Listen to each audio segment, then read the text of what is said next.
Hey everybody, welcome back to the 31st episode of Deep in the Heart of Longhorn Sports. Hook 'em horns, everybody. We're back for the 31st episode of Dit Hill. Hopefully you guys like and subscribe. I'm back with my fantastic co-host and frequent joiner of the Deep in the Heart of Longhorn Sports podcast, and also fellow Longhorns fan, Emmy Nixon. Tonight, we've got lots to get into in a short amount of time. We're planning to keep this to around 45-ish minutes. We'll see how successful we are in that endeavor. We've got some Texas football news that we have to get into, some Texas football discussion that we have to get into with this Jonathan Brooks ACL injury, what the running back room is going to look like moving forward, who needs to step up, how does this offense potentially need to change. There is some Quinn Ewers news developing that we have to get into. I'm not sure that Emmy's heard it yet, but we're going to have to talk about it. And then I kind of want to get into this A.D. Mitchell, Xavier Worthy conversation as well. I think there's some interesting conversations to be had surrounding this Texas offense as a whole as it goes into the last couple games of its season without potentially its most consistent offensive player so far this year. And then the bombshell news of college football of, I don't want to say the year because there's also this Michigan scandal that's going on, but it's right up there with Jimbo being fired at Texas A&M. The decision was actually made before they actually kind of destroyed Mississippi State over the weekend. So we'll get into all things surrounding the A&M job, the implications of that. How does it affect Texas? Who are the candidates that we could potentially be looking at there? How elite of a job is A&M, if at all? We'll get into that discussion. Emmy, how are you doing? I'm great, man. I'm asking you that question like I don't already know because we just recorded a podcast, but we got to keep the energy high somehow. Yeah, exactly. Hey, I made another hole-in-one on Friday. I don't think I've mentioned that on the pod yet or any of the pods yet. My second hole-in-one in 3 weeks. Hole 17 at Barton Creek Crenshaw, 9-iron from like 140, just drained. Emmy Nixon has made more hole-in-ones in the past 3 weeks than Jimbo Fisher had road wins at A&M the past 2 years. Love the tie in there. Go figure. All right. Congratulations on that, by the way. I'm not sure I've told you that in a face-to-face conversation. If you're in the chat or you're watching this live, please congratulate Emmy Nixon on his incredible feat of 2 holes-in-ones in 3 weeks. That's what was it on a different hole? Was it? Yeah, different hole, different course. The other one was at hole 4 at Falcon Head out in Lakeway. But man, I don't even know what to say. Like I had never had a hole in one on an actual course before 3 weeks ago, and now I have 2. So yeah, go. I guess. Oh well. Yeah, that's. I don't want to bury the lead, so let's jump right in. I think we have to start with this. I'll just put it out there. I'm plugged in as you can be, as I can be to everything surrounding Texas athletics, whether it's the football program, especially the basketball program, baseball even, volleyball. I'm following the volleyball team. I'm plugged in as plugged in can be. I'm on message boards, insider sites, everything. I mean, I consider myself to be fairly plugged in. And over the past 24 to 48 hours, there's been some news developing surrounding the Texas quarterback, Quinn Ewers, who at the beginning of the season and throughout the first half of the season was thought to be pretty much a foregone. I mean, it was pretty much I don't want to say foregone conclusion, but it was an assumption amongst the Texas fan base and amongst, I think, pretty much everyone in college football that Quinn Ewers would be one of the quarterbacks to go into the draft and potentially be one of the first round picks, one of the quarterbacks picked near the top of the draft along with the elite of the elite guys. But with this shoulder injury and with everything else kind of that's happened this year surrounding the Texas football program and Quinn Ewers, there's been some news developing, and here it is. Well plugged in sources to the Texas football program right now are reporting that there is growing optimism that starting quarterback Quinn Ewers will return to Texas in 2024. From what these sources can gather, uh, the fact that he's not a lock to be among the top 5 or 6 quarterbacks in the 2024 draft, if he were to declare right now, has left him in a position where the smart play is to possibly return for another year. The scuttlebutt relayed to this source was that the folks in the quarterback room already have a decent idea that this is going to happen, meaning Malik Murphy has a good idea that Quinn Ewers could potentially be back next year and how that affects his future. And also Arch Manning knows that he could potentially be the primary backup to Quinn Ewers to start next year already. Now, ultimately, no final decision is going to be made until after the regular season and potentially the Big 12 championship game, but momentum seems to be building in the direction of a return at this very moment.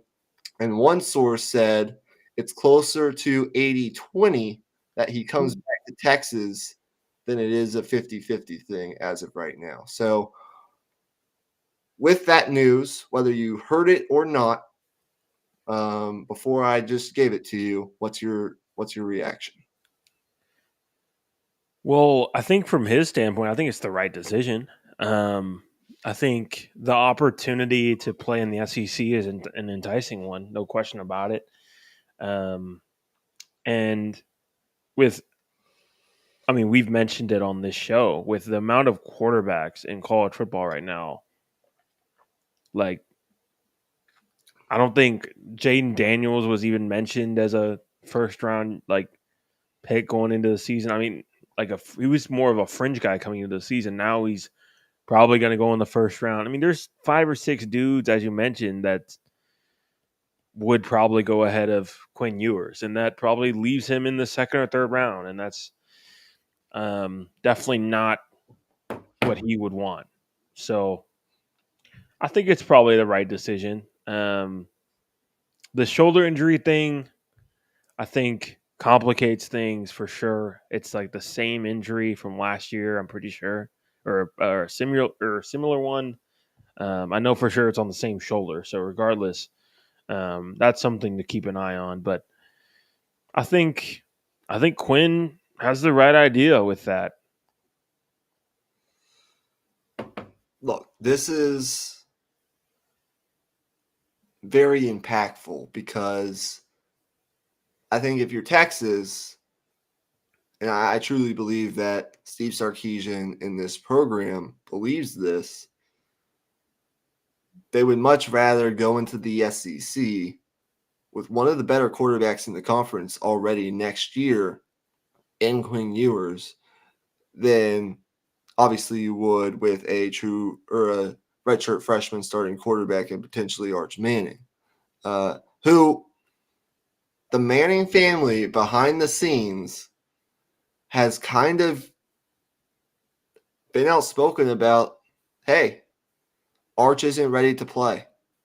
Like, I truly believe that if the Manning family, Peyton, Eli, Archie, whoever it may be, thought that Arch Manning was ready to play as of right now, is where things stand, Sark would have found a way the past month to get him some reps in game.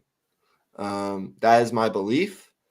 I think other sources that are well connected to the Texas football program had that same belief.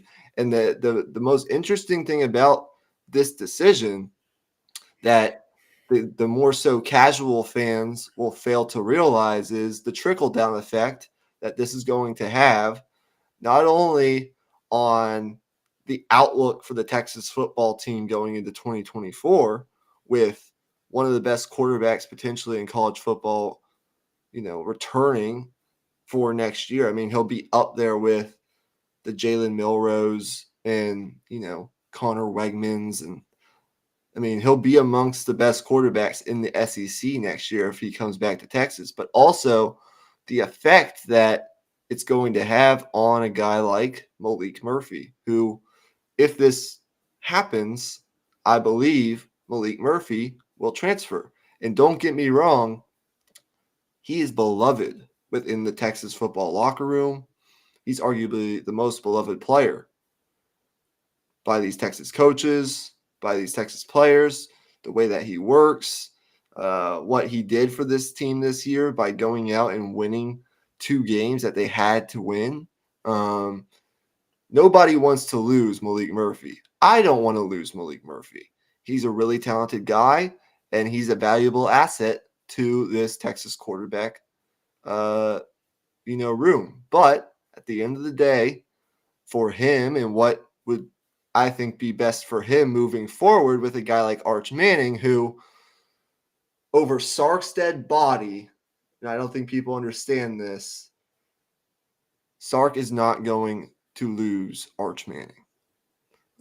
He will step in front of a train and sacrifice his body for Arch before Arch Manning walks out that door.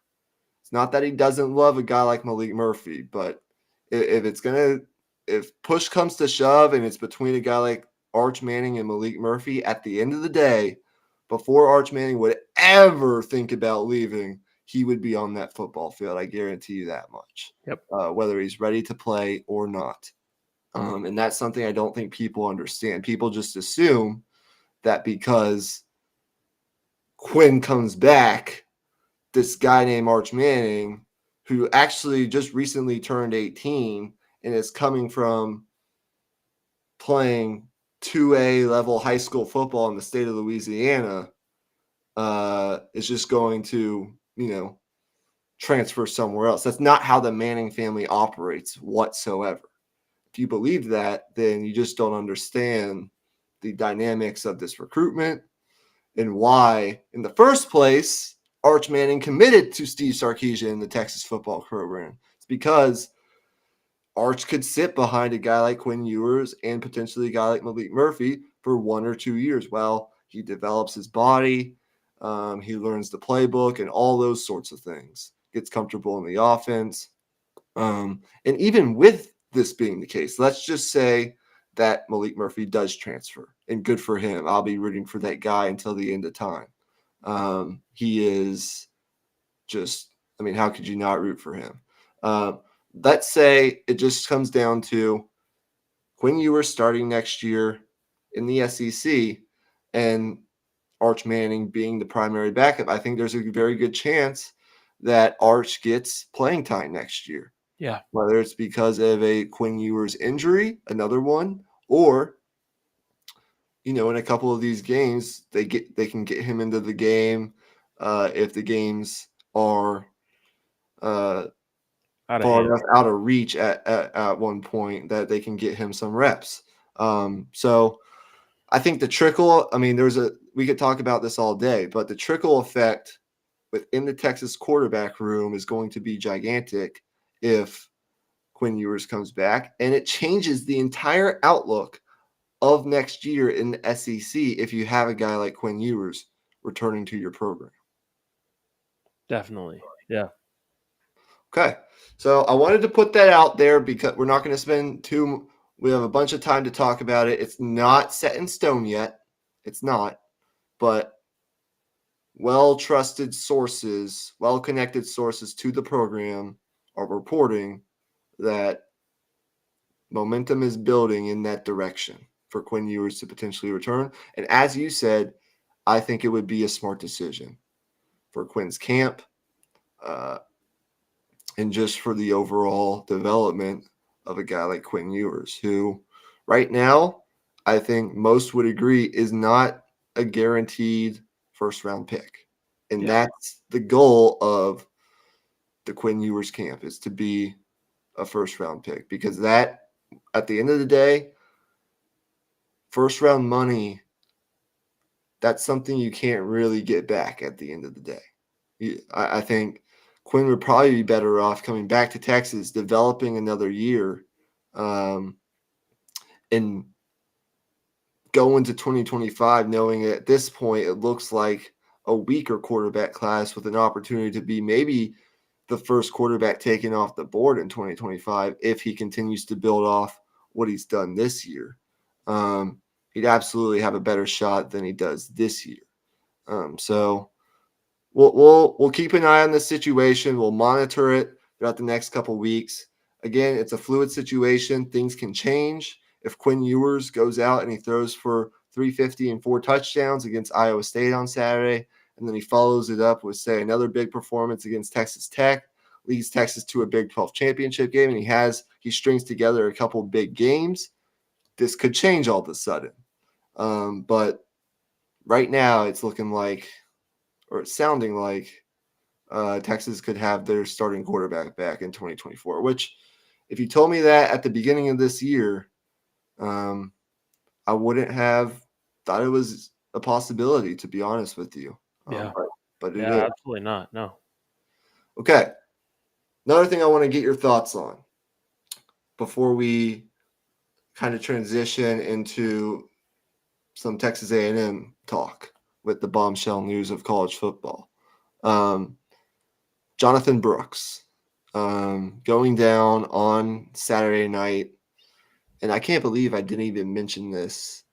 I don't think I ever mentioned his injury on Saturday night when we recorded our last episode of Dit Hole after the TCU game. But,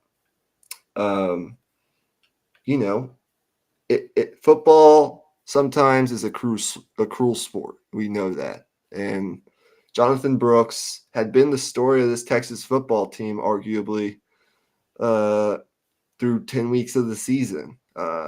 On some draft boards, people had him as high as the number 1 running back in the 2024 NFL draft after what has been a dream season that's seen him rise to a top 5 running back statistically in college football, and arguably the best running back so far this year in college football. I think he was on a pace that would have set him up to be a finalist for the Doak Walker Award. But following a run that gave him his 6th consecutive 100-yard rushing performance in his last 8 games, he crawled off the field. It didn't look like much at first, but it kind of came full circle for me, because the past couple games, if you had been watching the Texas football games close enough, he had moments where he would limp off the field, didn't look fully healthy at times. And I guess things just kind of finally came to its ugly head, I guess. Yeah, it reared its ugly head, torn ACL, just a terrible injury, especially for a guy that plays the running back position. And we know, how devalued right now, whether it's right or it's wrong, the running back position is at the NFL level. for a guy that was having a fantastic season who finally got his opportunity after sitting for 2 years behind Bijan and Roshan to finally get this opportunity to have a fantastic season and to have this injury. Kind of an inopportune time for Texas as well as they go into this Iowa State game against a top 35-ish rushing defense in college football. 2 questions for you. Do you think this is going to, first of all, initially after the injury was announced, Pete Thamel reported that it's likely that Brooks will also all of a sudden be back next year at Texas. But earlier today, it was reported that some teams may not view this injury as a complete detriment to his draft stock as other teams will, and he could still potentially find himself as like a 3rd or 4th round pick. And depending on what that means to him, we could still potentially see him choose to go the NFL route. So if you were Jonathan Brooks in this situation, what would be your decision?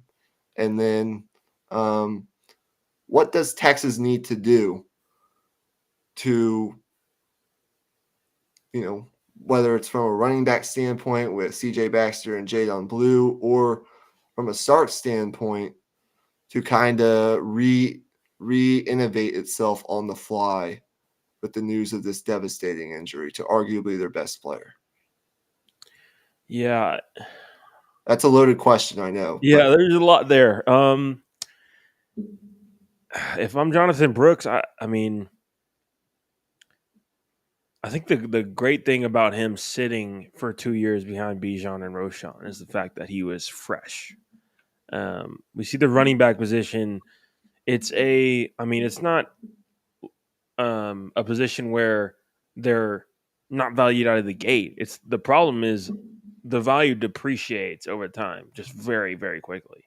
And usually that hits at about 2,000 carries or so. And the problem with a lot of the first round running backs is they get ran into the ground in college. So I think the positive for NFL teams looking at Jonathan Brooks is this guy's completely just fresh, when he was on the field as the featured back, a fantastic season on track for 2,000 yards. And the ACL injury, we've seen guys come back from it. I'm not overly concerned about that.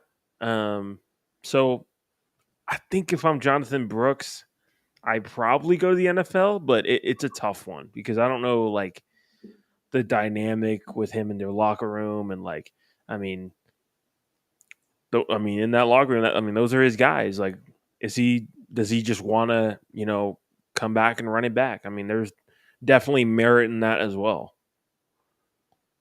Yeah, it's just at the end of the day, it's a brutal turn of events and almost impossible not to just feel sick for Jonathan Brooks with the season that he was having. But I'm sure from what I hear about Jonathan Brooks, he's going to work his ass off to do everything in his power to get back as soon as possible to turn this into a positive.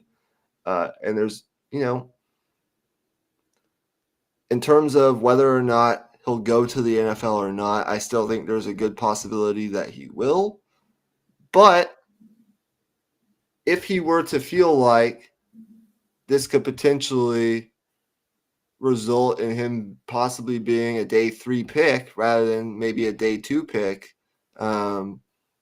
there's an argument to be made for coming back to Texas, especially if Quinn Ewers is also coming back and building on this special year, building on what was already a special year for Jonathan Brooks in this Texas system with a Texas offensive line that's going to return pretty much the entire offensive line outside of Christian Jones. And there's an argument to be made that he can make more money next year in NIL than he could being a day 3 draft pick. So I don't know what Jonathan Brooks is going to value in this situation, but it's certainly along with Quinn Ewers, another situation that all of a sudden we're going to have to monitor over the next month or so as the season comes to a close.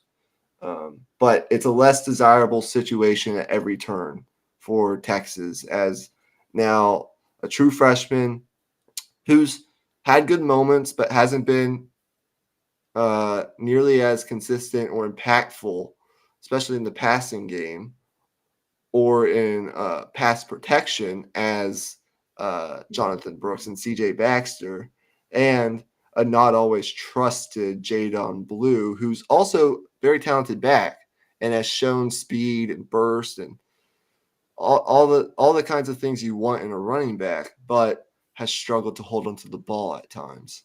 Um, so, and then you also have guys like Savion Red, who they've been using in what they're calling the Red Cat package with, instead of Wildcat, the Red Cat, because his name's Savion Red.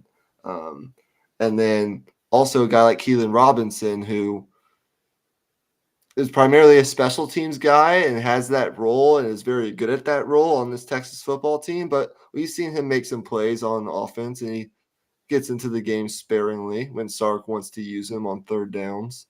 And he could be more of that, I think, receiving back that you can use in more situations. So I'm interested to see how Sark said today in his Monday press conference that they're not going to change much offensively. They're still going to attack in the passing game with Quinn Ewers. They're not really going to change much schematically, but just it'll be interesting to see how effective they can run the football.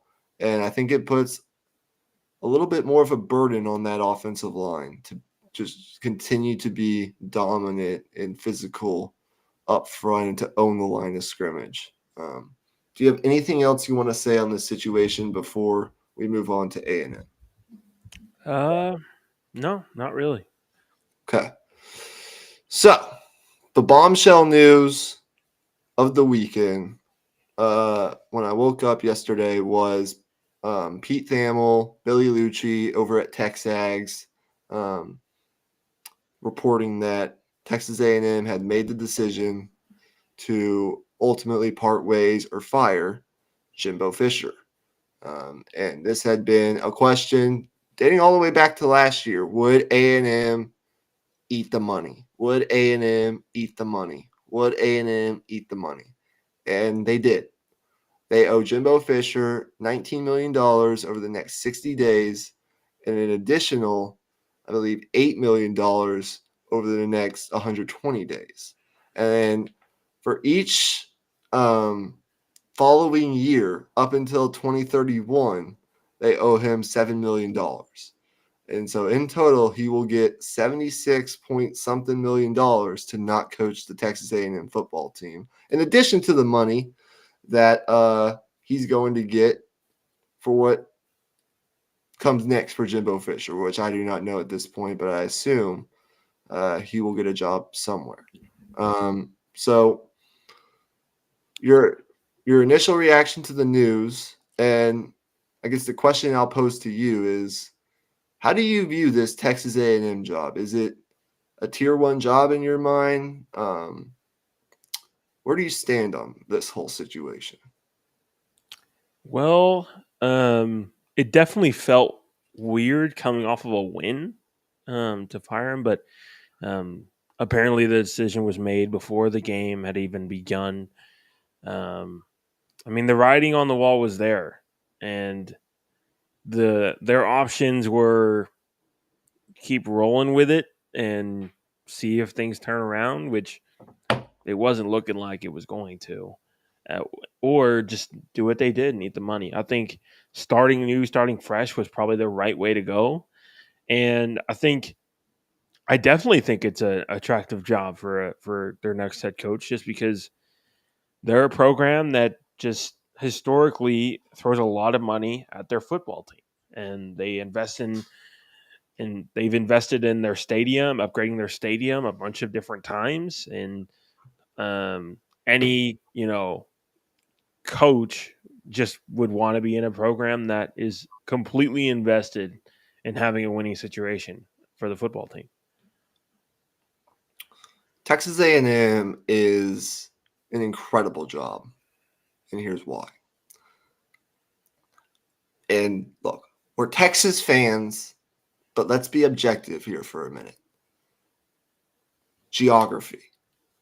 Number one, you're in the state of Texas with arguably the highest level of high school football that there is. Yeah. The talent bed that's in the state of Texas, I mean, you can build a national championship team by just solely recruiting the state of Texas. It's kind of like the state of Florida or the state of California or the state of Georgia. These fertile recruiting beds with mass amounts of elite talent within the state of Texas, and the geographical footprint that you have in going out and recruiting other states, given that you're in the SEC and you can go recruit Florida, you can go recruit Georgia, go recruit these other elites, go recruit Louisiana, California even. The geographical footprint that you have at A&M is second to none. So that's the first reason. But there are many other reasons. Access to talent, we just mentioned that. They kind of go hand in hand. The conference, the SEC, you are in the premier conference in college football. You get to coach in the premier conference in college football. The resources that you have at Texas A&M with NIL, transfer portal. The fact that A&M is paying Jimbo Fisher close to $80 million to not coach their football team, to then go out and hire another coach, which isn't going to be cheap if they want to get the best of the best, just tells you everything you need to know. And it's a turnkey contender. A&M came into this season with the fourth most talent in college football on its roster, according to accrual of talent through transfer portal and recruiting rankings. There is a ton of talent on this Texas A&M roster with what you can do in NIL, with the talent base that you have at your disposal, with the roster that you already have coming in year one. And it's going to turn over some. There are going to be players that enter the transfer portal with this news that haven't yet. But with what you can do in the transfer portal, with a quarterback that could turn in one day to a top NFL draft pick, and it's supposed to, in Connor Wigman, who will be back healthy next year, and with the talent that you just have right now, the right staff, it will come in and win a lot of football games right away if they just make the right decisions. The problem with A&M and what skews people's view of this whole situation is the fact that Texas fans got a lot of joy from watching A&M struggle the past 3 years and constantly underachieve, and hoping that Jimbo Fisher would still be the coach next year and Sark would be able to take down Jimbo Fisher and all this sort of stuff. But I think it was the right move for A&M. They made it before the Mississippi State game. They let Jimbo coach that game because you don't want to fire a coach 2 days before a game. But they let him coach that game. They announced the decision Sunday. I think it's a mutual decision. Jimbo's fine with it. I mean, hell, he gets paid. Yeah. The full guaranteed contract. And now Texas A&M can turn its attention to making this thing right, getting the right staff. So that brings up the next question, which is, we've heard candidates. The list of candidates is extensive. We've heard, I'll tell you what I've heard. I've heard scuttlebutt of Urban Meyer, but if I were to put money on it, I don't think that's going to happen, but we'll see. I'm not totally ruling it out. Kalen DeBoer at Washington, for that name. I've heard Dan Lanning, but ultimately I don't think Dan Lanning is going to lead the situation he has at Oregon. I've heard Deion Sanders. I'll tell you right now, that's not happening.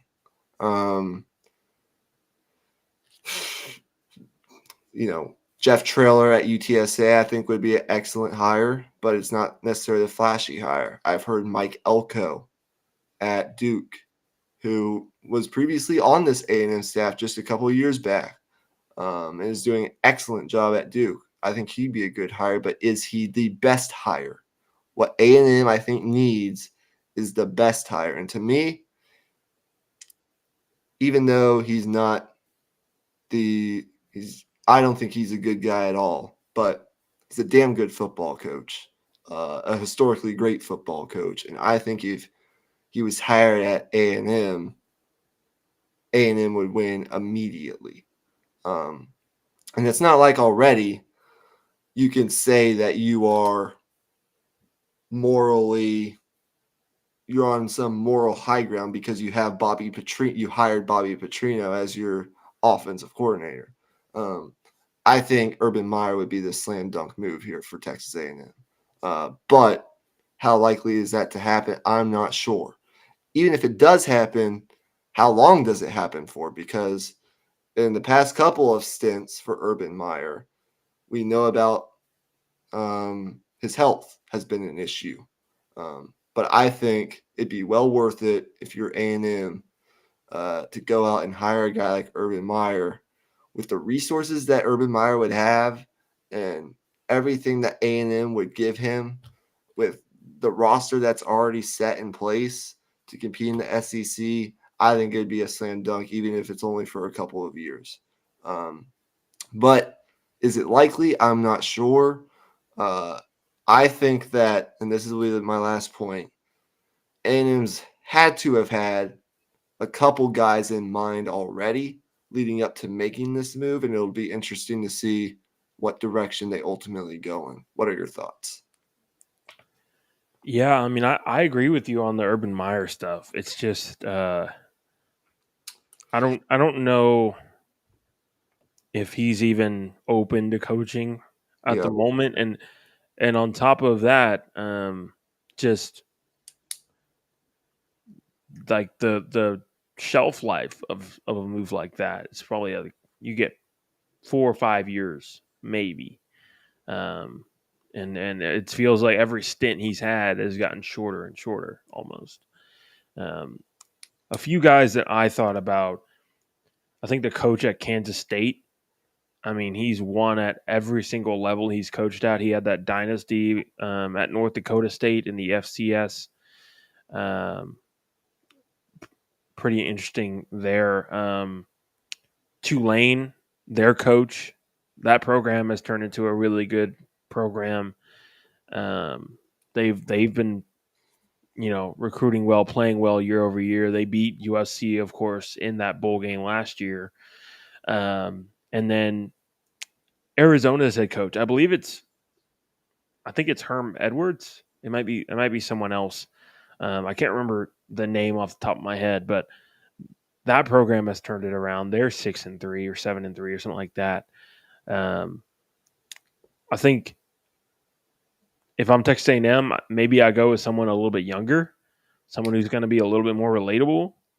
Because that seems to be where college football is heading at the moment, almost. Yeah, there are names flying about. We'll see what direction this ultimately goes in. But the point that I think needs to be made is that the casuals on Twitter will tell you this is a terrible job. They haven't won a championship and this and that. They don't win conference titles. They're an 8-win program, and that's just what they are. And I wholeheartedly disagree. I don't think, even as Texas fans, as much as we want to believe that, and as much as people want to make fun of A&M, and it's fun to make fun of Texas A&M, believe me, I partake in that every day. But objectively, this is one of like 6, 7, 8 jobs in college football that is what I would call a turnkey type, like a keystone kind of job, where you have all the resources that you need and you can win a national championship. Like you could legitimately contend for a national championship. You have everything that you need. You've got the boosters, you've got the money, you've got the investment in the facilities, you've got the roster, you've got the recruiting, you've got NIL, you've got transfer portal, you've got the geographical footprint, you play in the right conference. I mean, everything's there.